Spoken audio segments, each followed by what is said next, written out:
안녕하세요, 풍사업입니다. 아침 늦어가지고 뭐 사실 주식은 관심 종목 다뤄봤자 의미도 없는 것 같고, 간단히 종목 몇 개 보니까 뭐 아깝다는 생각도 좀 드네요. 찾아봤으면은 괜찮았을 것 같다는 생각들. 뭐 이런 거 일성건설 이런 거 지금 상한가 간 종목들 잠깐 봤는데요. 여기 보시면 차트를 항상 길게 보시라고 했던 이유가 이런 거죠. 이런 데가 전고점이 있었잖아요. 이런데 강하게 치고 올라온 종목이고, 상한가가 거의 뭐 상한가 한 번에 이렇게 연속으로 치고 올라온 종목이잖아요. 이런 종목 계속 꾸준히 지켜보셔야 돼요. 이런 종목 이렇게 강하게 올라온 놈들은 5일선 깨지는 자리, 21선 깨지는 자리, 이런 게 정말 중요합니다. 결국 여기도 21선 깨지자마자 또 이게 수렴을 했죠, 이동평균선이. 그리고 이렇게 올라가서 2차 파동 나오고 나서 한참을 쉬었어요. 한 2달 동안.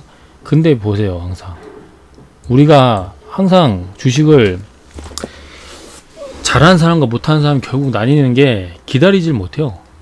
제가 그렇죠. 제가 기준은 있어요. 기준은 잘 알아요. 이 타점 이런 거 다 알거든요. 아는데도 기다리질 못해요.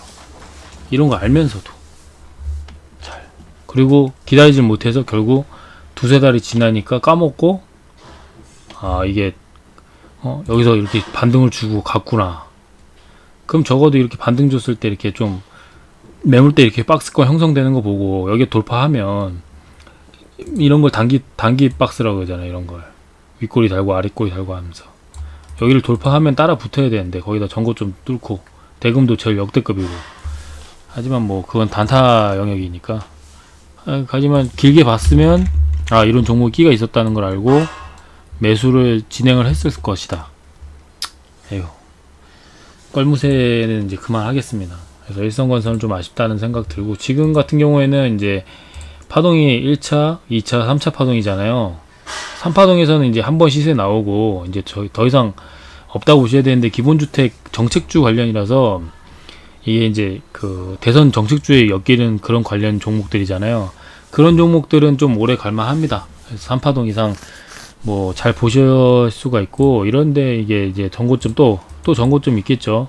그런데 4,900원, 5,000원 깨지는 라인부터 뭐 매수하면은 그래도 적어도 반등, 기술적 반등 내지는 다시 한번 파동, 연장 파동이 나오면 괜찮지 않을까 생각 들고요. 아무센스는 이제 이렇게 쌍봉을 만들고 죽었는데 거길 뚫고 올라왔어요. 이럴 때는 진짜 괜찮은 거예요. 진짜 강하게 간다는 겁니다. 이런 거를 놓친 건 좀 아깝고, 이 아모센스 같은 경우에는 이제 여러분들이 몇 분이 얘기해 주셨는데 풍타점이 있었던 것 같아요. 정확하게. 자, 풍타점. 그놈의 풍타점. 주식은 거의 고점 대비 한 40% 정도부터, 이제 정확히는 39점 몇 프로로 하는 이유가, 40% 딱 하면은 웬만하면 거길 터치를 안 하고 가니까. 그래서 뭐 그런 느낌으로 그 39.5% 정도 기준 잡고 하죠. 이렇게 하는데, 이렇게 컵차트 만들어 놓고 저항 먹고 이제 죽는 척 하고 다시 이렇게 쌍바닥 만들면서 올라간 모습은 굉장히 좋네요. 대금은 좀 안 붙었지만 굉장히 인상적이에요. 제가 요즘 주식을 잘 못하겠는 게, 잘 이제 못 보겠는 게, 재료도 봐야 되고 이제 차트도, 종목들도 워낙 많이 봐야 되니까 이 효율이 많이 떨어지더라고요. 제 입장에서는. 제가 뭐 시간이 없는 관계로, 시간도 없고 돈도 없고 시간도 없고 뭐 모든 게 다 없다 보니까 기준 하나만 있을 뿐이고, 그러다 보니까 이런 종목을 찾아내지를 못해요. 그 전에 봤으면 이제 봤긴 봤죠. 아모센스가 며칠 전부터 이제 간 걸 봤으니까. 전기차 이제 차폐 시트, 무선 차폐 시트 충전소가 요즘 핫하잖아요. 디스플레이부터 해서. 그럼 충분히 이제 쳐다볼 수 있었는데, 그런 점이 좀 아쉽고. DSR도 이렇게 보시면, 내용을 딱 보면 이게 강하게 지금 2연상 가까이 갔잖아요. 요런 거는 이제 요런 갭구간, 홍준표 관련주인데 이런 갭구간이라든지 그런 거 잘 보시면 되고. 하지만 갭이 이제 2개가 있죠. 밑에도 있어요. 그러면 선생님 말만 따라 갭이 2개가 있으면 너무 위험하다. 그리고 이런 거 같은 게 200선 매매했으면 또 아니네, 두 번째 자리네. 여기도 그렇고 200선 자리가 좀 의미가 많이 있어요. 코인에서도 그렇길래 많이 보고 있어요. 이동평균선 코인 쪽으로 많이 보고 있는데, 괜찮은 것 같은데 조금 빔이라는 그 변수가 있어서 고배율이 너무 어렵네요. 사실 말이 안 되죠. 막 50배 이렇게 쳐가, 이거 100배, 120배 쳐서 먹는다는 게 보통 쉬운 일이 아니니까. 뭐 동양 피스톤 다 똑같아. 그래서 잘 못 보겠고, 그 대신에 이제 두올 같은 걸 보시면, 두올 정도만 볼게요. 두올하고 대원화성 뭐 봐야 되는데, 두올도 지금 홍준표 관련주인데, 그냥 관련해서 이제 보면, 우리가 여기 상승 1파동 이제 와서 본격적으로 이게 상한가 나오고 기준봉이 만들었으니까, 이 2파일순 있어도 그래도 이게 그 기준봉이 좋은 기준봉이 된다. 그래가지고 이제 강한 종목이다 했고 막 했는데 막 떨어지고 난리가 납니다. 난리가 나요. 근데 결국에는 이렇게 수렴하다가 이 떨어진 부분을 잘 보니까 결국 또 전고점이에요. 전고점. 뭐 이런 데서 보면 이런 데서 이제 지지와 저항이 이게 지지와 저항 때문에 그런 거예요. 전고점을 뚫으면 지지가 일어난다. 뭐 이런 느낌으로.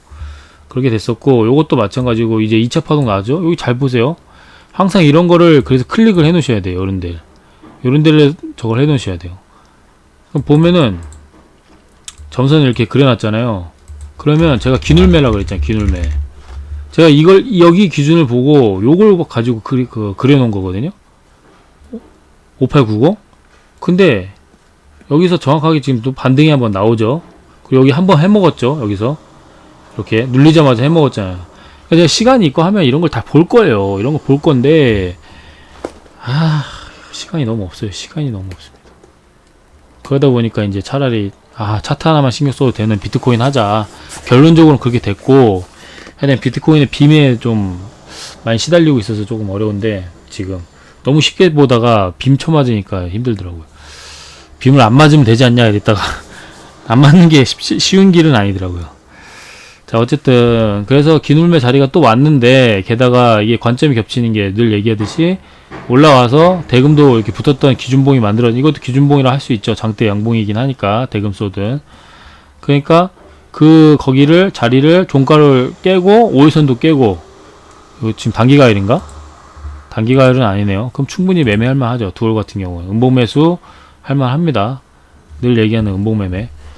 자, 그렇게 두올 정도만 저는 그냥 관심이 있고요. 뭐 카카오 같은 경우도 괜찮죠. 카카오가 지금 반등을 좀 줘서 그런데, 뭐 반등을 좀 준 게 좀 그러네요. 그래서 다시 지켜보고 이 갭구간 안에까지는 들어오는지 관찰을 해보자고요. 갭구간 안에 이제 갭이 이제 생겼으니까 지지와 저항을 역할을 이제 저항 역할을 할 거 아니에요.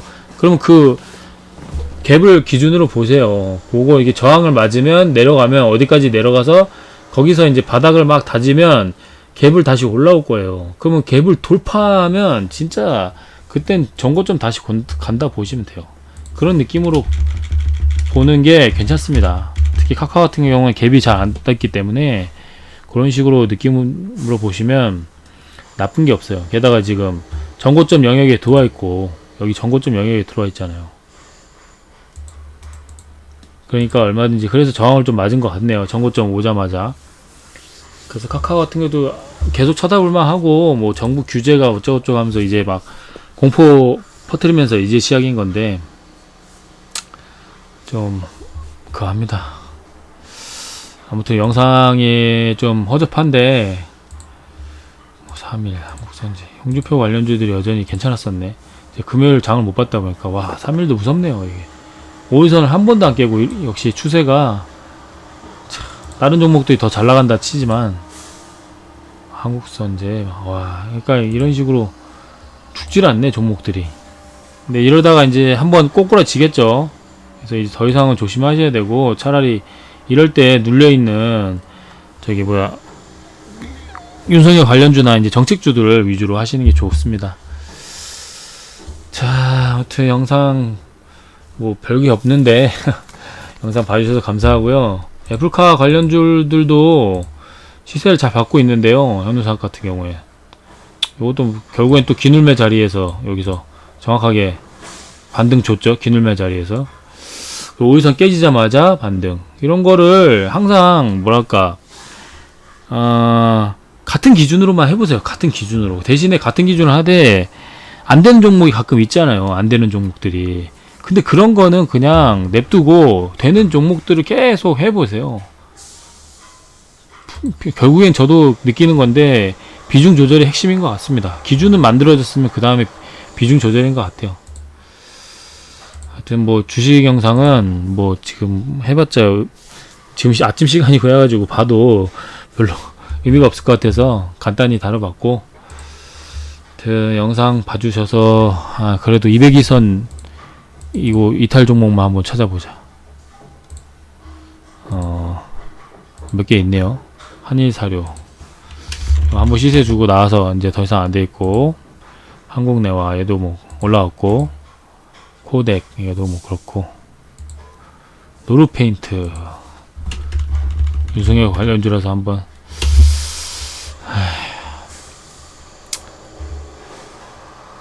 좀 그러네요. 또 풍타점 정확하게 풍타점 오자마자 반등 딱 좋네요. 풍타점 오자마자. 아무튼 뭐 종목을 딱히 찾을 수가 없고요. 제 생각엔 지금 찾을 수가 없으니까 그 정도만 다뤄보도록 하겠습니다. 하여튼 영상 봐주셔서 감사합니다.